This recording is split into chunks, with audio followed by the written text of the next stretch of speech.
What's up guys, j'espère que vous allez bien en direct de mon véhicule, encore une fois. Oui, situation l'oblige, pas le choix. Je pense que vous commencez à être habitué. Ça fait un petit bout, j'avais pas que je tournais dans mon char encore, mais ça va arriver quelques fois. Je veux qu'on revienne sur le match d'hier entre le Canadien et le Wild du Minnesota. Ce sera pas une vidéo longue, je vous avertis, je vous préviens tout de suite.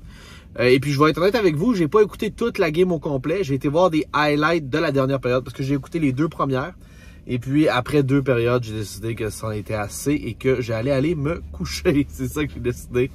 Et je le regrette pas, Oui, Canadien qui était contre le Wild du Minnesota. Je pense que c'était la réinsertion de Jonathan Drouin dans l'alignement, si je me trompe pas. Je pense qu'on a laissé Hoffman, Dadonov et peut-être un autre. Mais je sais qu'Hoffman, Dadonov, c'est ceux qui ont été laissés de côté. Pezzetta, excuse-moi. Ouais. Ces trois-là ont été laissés de côté. C'était le retour de Drouin dans l'alignement. Où je pense qu'il était même déjà là lors du dernier match. En tout cas, peu importe. Bref, Drouin, pas Drouin, ça n'a pas été super pareil. De son côté. Je dois dire que, selon moi, ça a été le pire match de la saison du Canadien de Montréal. Et puis, tu sais, je ménage mes mots là, pour de vrai. Je pense que ça a été le pire match du Canadien qui ont joué à l'étranger. Si tu mets tous les matchs ensemble, étranger-domicile, c'était le pire match qu'ils ont joué de l'année. Puis, être honnête avec vous, la première période, j'ai quand même aimé la première période. On le sait, le Wild du Minnesota est une équipe qui est dominante en première période surtout, et puis diminue au fur et à mesure que la rencontre se déroule. Fait que je ne sais pas si on avait un plan de match établi canadien, qu'on donnait le paquet en première. Et puis après, ça s'est comme estompé. Mais le Canadien est sorti solide en première période. Je pense même qu'on était la meilleure équipe sur la patinoire en première. Je pense qu'on était la meilleure équipe. On a eu les meilleures chances. On a eu plus de tirs. Je pense que tout allait bien. Jusqu'à ce qu'on arrive en deuxième. Dans le fond, en deuxième, ça a été beaucoup plus difficile. Kaprizov nous a fait mal en avantage numérique. Et puis, on s'est tiré dans le pied. On a pris des mauvaises punitions. On a pogné quelques punitions de suite. Entre autres, la punition à Armia, est-ce qu'il rush le net? Je ne comprendrais pas celle-là, mais bon, peu importe. Excuse-moi, c'était ça. C'était l'Armia, je pense qu'il était rentré dans l'alignement avec Drouin. Je crois. Oui, c'est ça. Fait que non, j'ai pas été impressionné tellement qu'en deuxième période, j'ai décidé de fermer ça. Et puis, j'ai manqué quelques petits highlights là, que j'ai été voir sur le net par la suite. J'ai vu que le Canadien avait marqué en avantage numérique avec Nick Suzuki, point positif de la rencontre.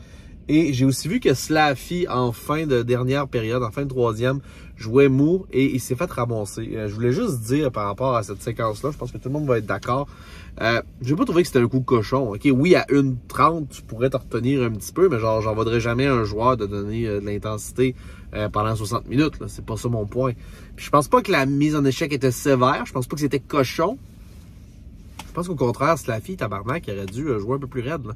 Tu vois que il s'en allait pour aller faire un changement après. Drop la puck, très négligent, mou sur ses patins, droit. Et il s'est fait casser. Puis je trouve c'est bizarre sa réaction. Il était genre lay on the floor. Il a pas bougé pendant genre peut-être 2-3 secondes avant de commencer à bouger. Je sais pas si c'est genre... Je sais pas s'il a fait ça intentionnellement, mais ça l'a fait paraître comme si la blessure était plus grave que ce qu'elle était, en réalité. Puis je suis pas médecin, je sais pas ce qui va se passer avec Slaffy, je sais pas s'il est blessé, mais une chose est sûre, c'est qu'il était pas blessé à la hauteur de sa réaction. Ça, c'est ce que je m'en aperçois. Puis j'espère que Slaffy sera pas étiqueté comme étant un joueur qu'on va juste rentrer dedans à cause qu'il est baveux, j'espère que non. Mais d'une manière ou d'une autre, il a été négligent durant la fin de la dernière période. Et puis c'est pour ça qu'il s'est fait ramasser. Et il va apprendre. Il va juste apprendre de ça. J'espère que ça va être bien noté. Quand tu es sur une patinoire de la Ligue nationale, Big, tu peux pas avoir une seconde off. Il faut que tu aies la tête, que tu regardes partout. Il y a une très bonne analyse par contre qui a été faite. Je ne me rappelle plus c'est où. Mais il y a eu une très bonne analyse qui a été faite, c'était que les patinoires européennes, okay, ils ont 20 pieds plus grosses que les patinoires en Amérique du Nord. Puis probablement que lui, à son rythme, à son niveau, ce 20 pieds de plus-là, il est capable de... Il est bien synchronisé pour voir ce qui se passe avec le jeu. Mais dans la Ligue nationale, t'as aucune seconde. T'as aucune fraction de seconde. Ça va tellement, mais tellement vite que tu peux pas te permettre d'être aussi lent à réagir sur un jeu comme celui-là en plus. J'ai aimé que Herbert Jacquet, par exemple, est allé voir l'autre, puis l'autre avait soudainement pas mal moins de courage qu'il y en a eu contre Slaffy. J'ai bien aimé ça. Dans les highlights que j'ai vus, je vous rappelle, j'ai pas écouté la troisième période. C'est pas mal rien que ça que j'avais à vous parler. Je crois que c'était le pire match du Canadien de Montréal cette saison. Et puis, c'était annoying. T'sais, en deuxième, c'était lourd. En deuxième période, j'ai trouvé ça très, très, très lourd.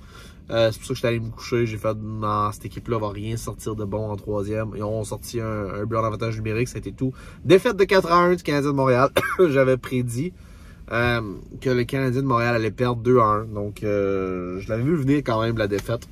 C'est ça. C'est tout ce que j'avais à vous dire. Je suis pas inquiet. Par contre, ma dernière vidéo, le titre, c'était le Canadien est en feu. Et puis là, on vient de se faire refroidir. J'aurais essayé de faire un titre avec ça. On est revenu très, très froid, très refroidi. Le feu de paille s'est éteint assez rapidement. Et c'est ça. Vivement la fin de ce voyage-là, même si je pense qu'il nous reste encore 1 ou 2 matchs à jouer. Je sais qu'il nous reste à Winnipeg. Fait que stay tuned. On va se refaire un update là-dessus. Merci à tout le monde d'écouter la vidéo jusqu'à la fin. Je suis déjà rendu à 6 minutes. Je pensais même pas que j'allais faire ça aujourd'hui. Chaîne francophone sur YouTube où est-ce qu'on parle de potins, d'actualité sur le Canadien de Montréal ou encore de la Ligue nationale de hockey. Si jamais t'es nouveau, je t'ai fait t'abonner.